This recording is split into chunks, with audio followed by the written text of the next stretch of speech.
ಆಗಲಿಲ್ಲ. ಈ ಸ್ಥಳದಲ್ಲಿ ಸರಿಯಾಗಲಿಲ್ಲ. ಬಗಸೆಯಲ್ಲಿರುವಂತಹ ನೀರನ್ನು ಮತ್ಸ್ಯವನ್ನು ಇಲ್ಲಿಯೇ ಬಿಟ್ಟು ನಮ್ಮ ಎಡಭಾಗದಲ್ಲಿ ಕಾಣಬೇಕು, ಅಲ್ಲಿ ಪ್ರಯತ್ನವನ್ನು ಮಾಡ್ತೀನಿ. ಓಂ ನಮೋ ಸೂರ್ಯದೇವಾಯ. ಇಲ್ಲಿಯೂ ಕೂಡ ಬೊಗಸೆಯೊಳಗೆ ಮತ್ಸ್ಯದ ದರ್ಶನ. ಯಾಕೆ ಹೀಗೆ? ಹೀಗಾದ ಕೂಡದು ಈ ಮತ್ಸ್ಯವನ್ನು ತೆಗೆದುಕೊಂಡಂತಹ ನೀರನ್ನು ಇಲ್ಲಿಯೇ ಬಿಟ್ಟು ಇನ್ನು ಆ ಕಡೆಯನ್ನು ಪರೀಕ್ಷಿಸುತ್ತೇನೆ.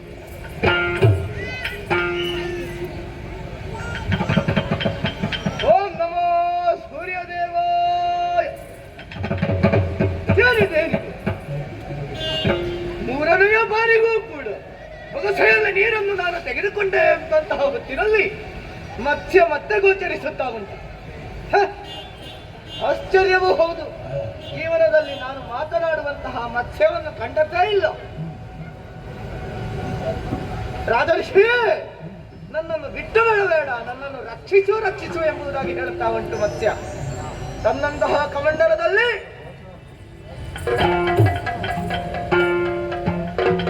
ಮತ್ಸ್ಯವನ್ನು ಬಿಟ್ಟದ್ದಾಗಿತ್ತು. ತನ್ನಂತಹ ಉದ್ದೇಶ ಏನು? ಸೂರ್ಯದೇವರಿಗೆ ಅರ್ಘ್ಯವನ್ನು ಕೊಡುವುದು. ಹಾಗಾಗಿ ಅದನ್ನು ಪೂರ್ತಿಗೊಳಿಸಿ ಮತ್ತೆ ಅರಮನೆಯ ಕಡೆಗೆ ತೆರಳಬೇಕು. ಓಂ ನಮೋ ಸೂರ್ಯದೇವಾಯ. ಓಂ ನಮೋ ಸೂರ್ಯದೇವಾಯ. ಓಂ ನಮೋ ಸೂರ್ಯದೇವಾಯ. ಅರ್ಘ್ಯವನ್ನು ಸಮರ್ಪಿಸಿದ್ದಾಗಿದೆ. ಇನ್ನು ನೇರವಾಗಿ ಅರಮನೆಯತ್ತ.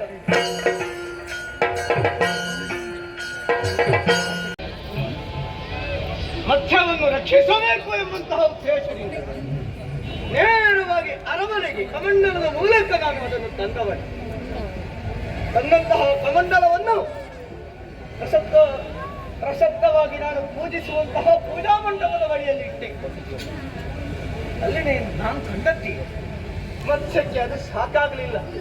ಕಮಂಡಲವೇ ಚಿಕ್ಕದಾಗಿ ಹೋಯಿತು. ಅರಮನೆಯ ಹೊರಗಿರುವಂತಹ ಬಾವಿಗೆ ತೆಗೆದುಕೊಂಡು ಹೋಗಿ ಹಾಕಿದ.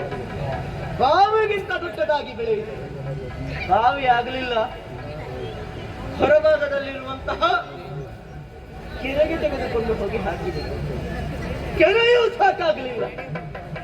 ತೊರೆಯುತ್ತಿರುವಂತಹ ತೊರೆಗೆ ತೆಗೆದುಕೊಂಡು ಹೋಗಿಬಿಟ್ಟೆ. ತೊರೆಯೂ ಸಾಕಾಗಲಿಲ್ಲ. ತೊರೆಗಿಂತ ದೊಡ್ಡದು ಸರೋವರ, ಅಲ್ಲಿ ತಂದು ಬಿಟ್ಟೆ. ಅದು ಕೂಡ ಸಾಲದೆ ಹೋಯ್ತು. ನದಿಗೆ ತಂದು ಬಿಟ್ಟೆ. ಏನು ಆಶ್ಚರ್ಯ! ನದಿಗಿಂತಲೂ ಮೀರಿ ಬೆಳೆದಿದೆ ಈ ಮತ್ಸ್ಯ. ಇದಾಗಲಿಲ್ಲ.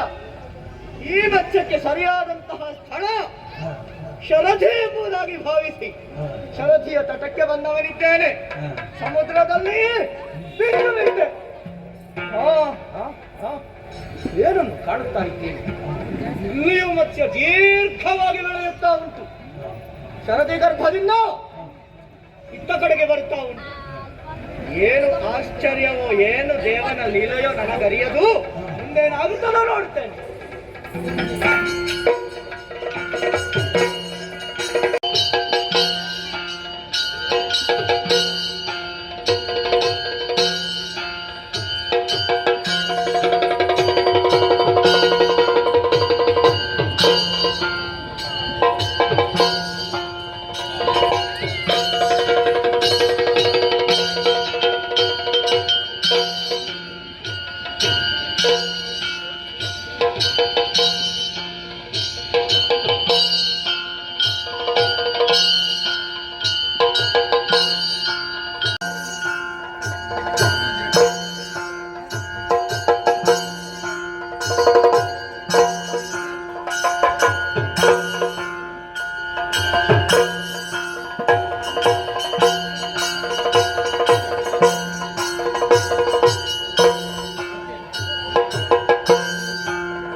ಗರ್ಭದಿಂದ ಮೇಲೆತ್ತು ಬಂದಂತಹ ಈ ದೀರ್ಘರೂಪಿ ಮನುಷ್ಯ ಯಾರೆಂಬುದಾಗಿ ಅರ್ಥವಾಗಲಿಲ್ಲ.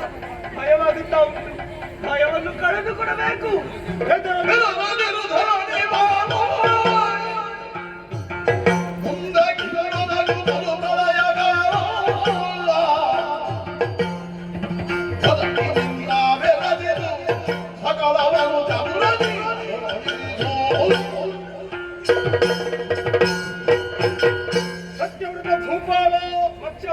ನನ್ನನ್ನು ನೋಡಿ ಹೆದರಿದೆಯಾ? ಹೆದರಿಕೆಯಾಗಿದೆ. ಹೆದರಬೇಡ.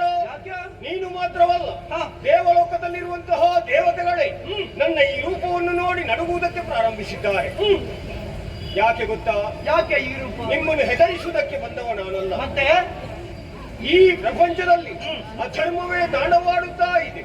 ಧರ್ಮವನ್ನು ಉದ್ಧರಿಸುವುದಕ್ಕಾಗಿ ಶ್ರೀಹರಿಯಾದಂತಹ ನಾನು ಮತ್ಸ್ಯಾವತಾರದಿಂದ ಕಾಣಿಸಿಕೊಂಡಿದ್ದೇನೆ. ಹಲವು ಸಮಯದ ಹಿಂದೆ ನನ್ನನ್ನೇ ಕಾಣಬೇಕೆಂಬ ಉದ್ದೇಶದಿಂದ ಆ ಸೂರ್ಯನಾರಾಯಣನಿಗೆ ಅರ್ಘ್ಯವನ್ನು ಕೊಡ್ತಾ ಇದ್ದವ ನೀನು. ನಿನ್ನ ಅಂಜಲಿಯಲ್ಲಿ ಬಂದು ಸೇರಿದಂತಹ ಕಿರಿದಾದ ಬಂಗಾರದ ವರ್ಣದ ವರ್ಷ ನಾನೇ. ನೀನು ನನ್ನನ್ನು ಸಾಕಿದಿ, ಬೆಳೆಸಿದಿ. ಆದ್ರೆ ಸ್ಥಳ ಸಾಕಾಗುವುದಿಲ್ಲ ಅನ್ನೋ ಉದ್ದೇಶದಿಂದ ಸಾಗರಕ್ಕೆ ಕೊಂಡು ಹೋಗಿ ಬಿಟ್ಟಿ. ಮತ್ತೆ ಯಾವಾಗ ಕಾಣುತ್ತೇನೆ ಅನ್ನುವಂತ ಹಂಬಲ ನಿನ್ನಲ್ಲಿ ಅಧಿಕವಾಗಿತ್ತು. ಅದಕ್ಕಾಗಿ ನಿನ್ನ ಕಣ್ಣ ಮುಂದೆ ನಾನು ಬಂದೀಗ ನಿಂತಿದ್ದೇನೆ. ಈ ರೂಪದಿಂದಲೇ ಬರಬೇಕು ಎಂಬುದಕ್ಕೆ ಕಾರಣ ಏನು? ಕಾರಣವೂ ಇದೆ. ದುಷ್ಟನಾದಂತಹ ದಮಾಸುರ ಅಧಿಕ ಬಲಾಢ್ಯನಾಗಿ ಕೆಟ್ಟ ಯೋಚನೆಗಳನ್ನೇ ಮನಸ್ಸಿನಲ್ಲಿಟ್ಟುಕೊಂಡು ವೇದಗಳನ್ನು ಅಪಹರಿಸಿ ಶರದಿ ಗರ್ಭವನ್ನು ಸೇರಿಕೊಂಡಿದ್ದಾನೆ. ಅವನನ್ನು ಯಾರಿಂದಲೂ ವಧಿಸುವುದಕ್ಕೆ ಸಾಧ್ಯ ಇಲ್ಲ ಅನ್ನುವಂತ ಅಹಂಭಾವ ಅವನಲ್ಲಿ ಹೆಚ್ಚಾಗಿದೆ. ಹಾಗಾಗಿ ಶ್ರೀಹರಿಯಾದಂತಹ ನಾನು ಈ ರೂಪದಿಂದ ಕಾಣಿಸಿಕೊಂಡಿದ್ದೇನೆ. ಒಂದು ವಿಷಯ, ಮುಂದೆ ಅವನನ್ನು ವಧಿಸುವಂತಹ ಸಮಯ ಈ ಭೂಮಿಯೇ ಪ್ರಳಯವಾಗುವುದಕ್ಕಿದೆ. ಭೂಮಿ ಪ್ರಳಯವಾದರೆ ಏನು ಮಾಡುವುದು? ಜೀವನ ಹೇಗೆ ದೇವ? ನೀನು ಹೆದರಬೇಕಾಗಿಲ್ಲ. ಯಾಕೆ? ನಿನಗೆ ಬದುಕುವುದಕ್ಕೆ ಒಂದು ದಾರಿಯನ್ನು ನಾನೇ ತೋರಿಸಿಕೊಟ್ಟೆ. ಏನದು? ನಿನ್ನ ಹತ್ತಿರ ಒಂದು ನಾವೆ ತೇಲಿ ಬರುತ್ತದೆ. ಸರಿ. ಆ ನಾವೆಯಲ್ಲಿ ನಿನಗೆ ಬೇಕಾದಂತಹ ಬೀಜಕೋಶಾದಿಗಳನ್ನೆಲ್ಲ ತುಂಬಿಸು. ನಿನ್ನ ಜೀವನಕ್ಕೆ ಬೇಕಾದಂತಹ ಎಲ್ಲಾ ವಸ್ತುಗಳನ್ನು ಅದರಲ್ಲಿ ತುಂಬಿಸು. ಆ ನಾವೆಯನ್ನು ಮತ್ತೆ ನೀನು ಏರಿಸು. ಪ್ರಳಯ ಕಾಲವೆಂದಾಗ ಕತ್ತಲಾವರಿಸುವುದು ಹೌದು. ಏನು ಮಾಡುವುದಕ್ಕೆ? ಸತ್ಯವ್ರತ, ನಿನ್ನಲ್ಲಿ ಹುಟ್ಟಿದಂತಹ ಜಿಜ್ಞಾಸೆಗೆ ಸರಿಯಾದ ದಾರಿಯನ್ನು ನಾನು ತೋರಿಸುತ್ತೇನೆ. ಏನದು? ಕತ್ತಲೆ ಆವರಿಸಿದಂತಹ ಆ ನಾವೆಯಲ್ಲಿದ್ದಂತಹ ನಿನಗೆ ಬೆಳಕು ಬೇಕಾದ್ರೆ ಸಪ್ತ ಋಷಿಗಳನ್ನೇ ಅಲ್ಲಿಗೆ ಬರಿಸು. ಅವರ ಮುಖದಿಂದ ಹೊರಟಂತಹ ತೇಜದಿಂದ ಬೆಳಕು ಸೂಸುವುದಕ್ಕೆ ಸಾಧ್ಯ ಉಂಟು. ದೇವ ಹಾ. ಅಷ್ಟು ಮಾತ್ರವಲ್ಲ, ಪ್ರಳಯವೆಂದಾದಾಗ ಹಾ. ನಾವೇ ಹೊಯ್ದಾಡುವುದಕ್ಕಿಲ್ವೇ? ಓ, ನಾವೇ ಅಲುಗಾಡುವುದಕ್ಕೆ ಸಾಧ್ಯ ಉಂಟು. ಹೌದು. ಹೆದರಬೇಡ, ಅದನ್ನು ರಕ್ಷಣೆ ಮಾಡುವುದಕ್ಕೆ ನಾನಿದ್ದೇನೆ. ಓಹೋ. ವಾಸುಕಿಯನ್ನು ತಂದಿರಿಸು. ಹಾ.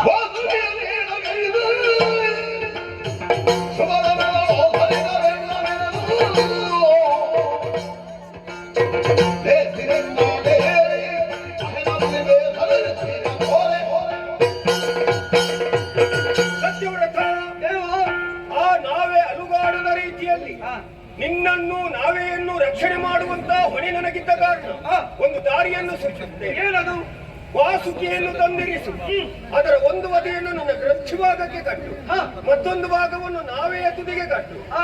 ಆ ನಾವೇ ಏನು ಆಗದ ರೀತಿಯಲ್ಲಿ ರಕ್ಷಣೆ ಮಾಡುವುದಕ್ಕೆ ನಾನಿದ್ದೇನೆ. ಹಾ. ನಾನು ಹೇಳಿದಂತಹ ಎಲ್ಲವನ್ನೂ ಅದರಲ್ಲಿ ತುಂಬಿಸಿ, ಮತ್ತೆ ನೀನು ನಾವೆಯನ್ನು ಏರು, ನಿನ್ನವರನ್ನು ಜೊತೆ ಸೇರಿಸು. ಹಾ. ನಿನ್ನನ್ನು ರಕ್ಷಣೆ ಮಾಡುವ ಆ ಹೊಣೆಗಾರಿಕೆ ನಾರಾಯಣನಾದಂತಹ ನನಗಿದೆ. ಹೋಗ ಅದನ್ನೆಲ್ಲ ಜಯ ಜಯ ಜಯ ಜಯ ಜಯ. ಹೋಗು.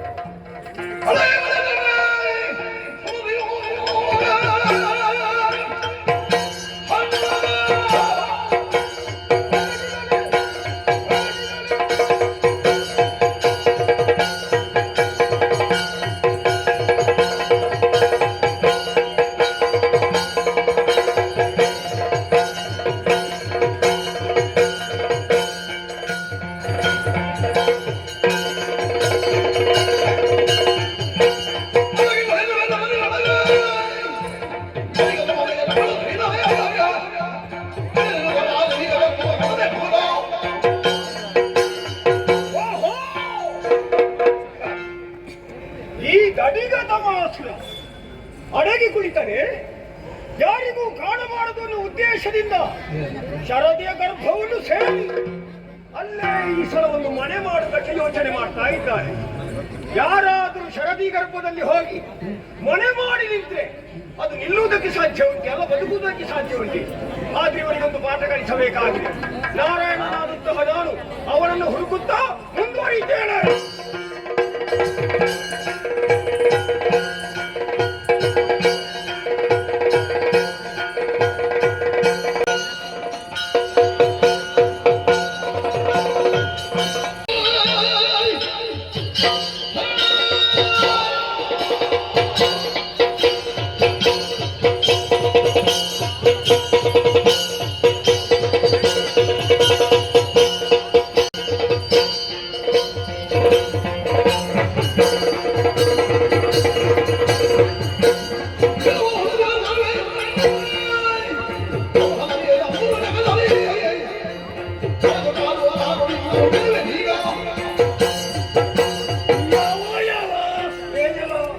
ನಾನು ಜಲಚರ ಪ್ರಾಣಿ ಅಂತ ತಿಳಿದುಕೊಂಡರು, ಮತ್ತೆ ಬಾಯಿ ಬರುವುದಿಲ್ಲ ಅಂತ ನೋಡಿದ್ರೆ ಬಾಯಿ ಬರ್ತದೆ. ಈಗ ಈಗ ಕೆಲವರಿಗೆ ಬಾಯಿ ಬರ್ತದೆ. ಓಯ್, ನನ್ನನ್ನು ಇದಿರಿಸುವವರು ಹಾ. ಮೂರು ಲೋಕದಲ್ಲಿ ಕೂಡ ಯಾರು ಇಲ್ಲ. ಯಾರಿಲ್ಲದಿದ್ರೆ ಮತ್ತೆ ಹೆದರಿಕೆಯಿಂದ ಇಲ್ಲಿ ಯಾಕೆ ಬಂತು? ಎಂದಾಕ್ಷರ ನೀನು ಕೇವಲ ಜಲಚರ ಪ್ರಾಣಿ. ಹಾ.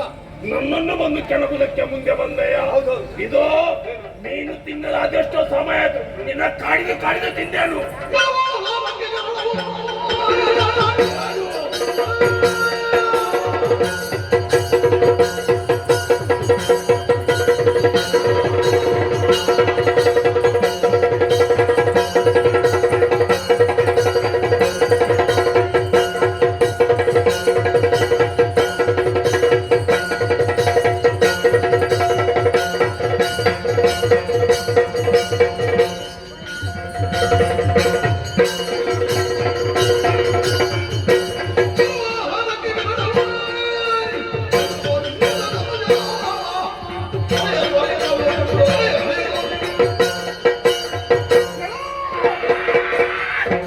ಏನ್ ಹೇಳಿದೆ?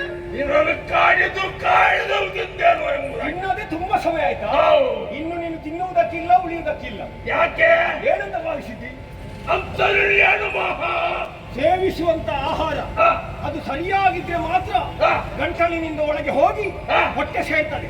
ಗಂಟಲಲ್ಲಿ ಒಳಗೆ ಹೋಗದೆ ಹೆಬ್ಬೆರಳು ಕಾದ ತುರುಕಿಸಿ ಏನು ನಿನ್ನ ಹೆಬ್ಬೆರಳು ಎಷ್ಟು ದೊಡ್ಡದುಂಟು?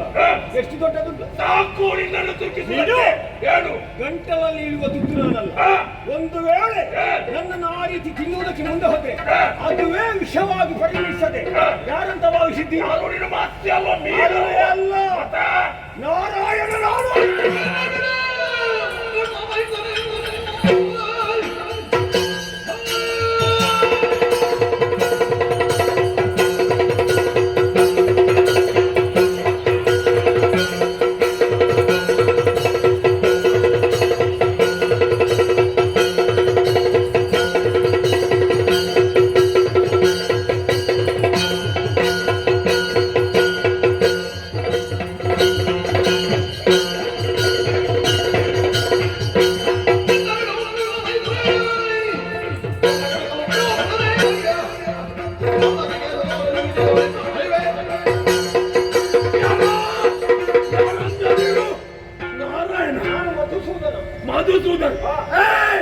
ಮಧುಸೂದನದಲ್ಲಿ ಯಾರಾದರೆ ಒಂದೊಮ್ಮೆಗೆ ಮುಕ್ಕನ್ನ ಬಂದರೂ ಕೂಡ ಅವರ ಮೂರನೇ ಕಡೆ ಬೆರಳು ಸುರಿಸಿ ಹೇಳು ನೀನು ಯಾವ ಲೆಕ್ಕ ಏನು ನೀನು ಏನು ಕಣ್ಣು ಬಂದ್ರೆ ಬೆವರು ಸುರಿಸ್ತೀಯ?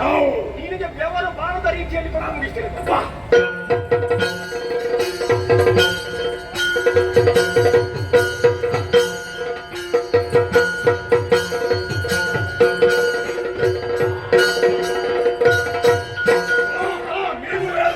ಬಿದ್ದಿದೆ ನೋಡುವ ಏನಾಗ್ತದೆ ಎಂಬುದಾಗಿ.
ನಾನು ಸಮೂಹನಿ ಮೂರ್ತಿ ಹೋದರೆ ಇವ ಭಾವಿಸಿದ ಹೇಗೆ ಮತ್ಸ್ಯ ಸತ್ತು ಹೋಯ್ತಂತ ಸಾಯುವಂತ ಇದಲ್ಲ. ಇವನಿಗೆ ನನ್ನ ಬಗ್ಗೆ ತಿಳಿಯದೆ ಇವನು ಮಾತಾಡ್ತಾನೆ. ನಾನು ಯಾರು? ಮೇಧಿನಿಯನ್ನೇ ಸೃಷ್ಟಿ ಮಾಡಿದವ ಅಲ್ವಾ? ಅವ ಹೇಳಿದ ಭೂವಲಯವನ್ನು ಸೇರ್ತೇನೆ ಎಂಬುದಾಗಿ. ಭೂವಲಯವನ್ನು ಸೇರಿಸಿ ನಾನು ಸುಮ್ಮನೆ ಬಿಡುವುದಿಲ್ಲ. ಸತ್ಯವ್ರತರಿಗೆ ಮಾತು ಕೊಟ್ಟಿದ್ದೇನೆ, ಪ್ರಳಯ ಕಾಲ ಸಂಭವಿಸುತ್ತದೆ ಎಂಬುದಾಗಿ. ಬಲವಾದಂತಹ ನನ್ನ ರೆಕ್ಕೆಯನ್ನು ನೀರಿಗೆ ಅಪ್ಪಳಿಸಿ ಪ್ರಳಯ ಎಬ್ಬಿಸಿ ಇವನನ್ನು ಕೊಂದು ಮುಗಿಸಿದರು.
ಕಲ್ಯಾಣವನ್ನು ಉಂಟು ಮಾಡಿರುವಂತಹ ದೇವರೇ, ನಮಗೆ ಎಷ್ಟು ಬಾರಿ ಧನ್ಯವಾದವನ್ನು ಅರ್ಪಿಸಿದರೂ ಕೂಡ, ಕೃತಜ್ಞತೆಯನ್ನು ತೋರಿಸಿದರೂ ಕೂಡ ಸಾಕಾಗುವುದಿಲ್ಲ.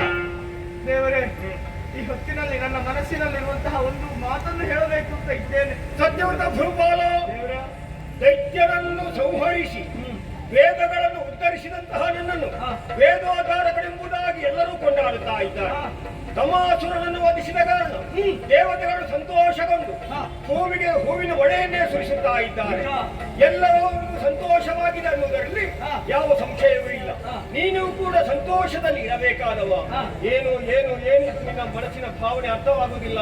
ದೇವರೇ, ಆಗು ಹೋಗುಗಳನ್ನು ನೋಡುವಾಗ ನನಗಿನ್ನು ಜೀವನ ಸಾಕು, ಮುಕ್ತಿಬೇಕು ಎಂಬಂತಹ ಅಭಿಲಾಷೆ ಉಂಟಾಗುತ್ತಾ. ಯಾಕೆ ಈ ಜೀವನ ನನಗೆ ಬೇಡ. ನಡೆಯುವಂತಹ ದುಷ್ಟಾಚಾರಗಳನ್ನು ಕಾಣುವಾಗ, ಸಲ್ಲದ್ದೆಲ್ಲ ನಡೆಯುವಾಗ ಇವುಗಳ ಮಧ್ಯೆ ನಾನು ಯಾಕೆ ಎಂಬುದಾಗಿ ಅನಿಸುತ್ತಾ ಉಂಟು. ಅದಕ್ಕೆ ಬೇಕಾಗಿ ತಮ್ಮ ಪಾದಗಳನ್ನು ಸೇರಬೇಕು. ದೇವರೇ, ಸತ್ಯವ್ರತ ದೇವರ ಮೋಕ್ಷವನ್ನು ಕೇಳ್ತಾ ಇದ್ದೀಯ. ನೀನು ಈ ಭೂಮಿಗೆ ಬೇಕು, ಮನುವಂಶ ನಿನ್ನಿಂದಲೇ ಉದ್ಧಾರವಾಗಬೇಕು. ಅದಕ್ಕಾಗಿ ಮನುವಂಶ ಉದ್ಧಾರವಾಗುವಲ್ಲಿಯೇ ನೀನು ಈ ಭೂಮಿಯಲ್ಲಿರು. ಮತ್ತೆ ನಿನ್ನನ್ನು ನನ್ನಲ್ಲಿಗೆ ಬಡಿಸಿಕೊಡುತ್ತೇನೆ. ಇದೋ ಅದೃಶ್ಯರಾಗುತ್ತೇನೆ.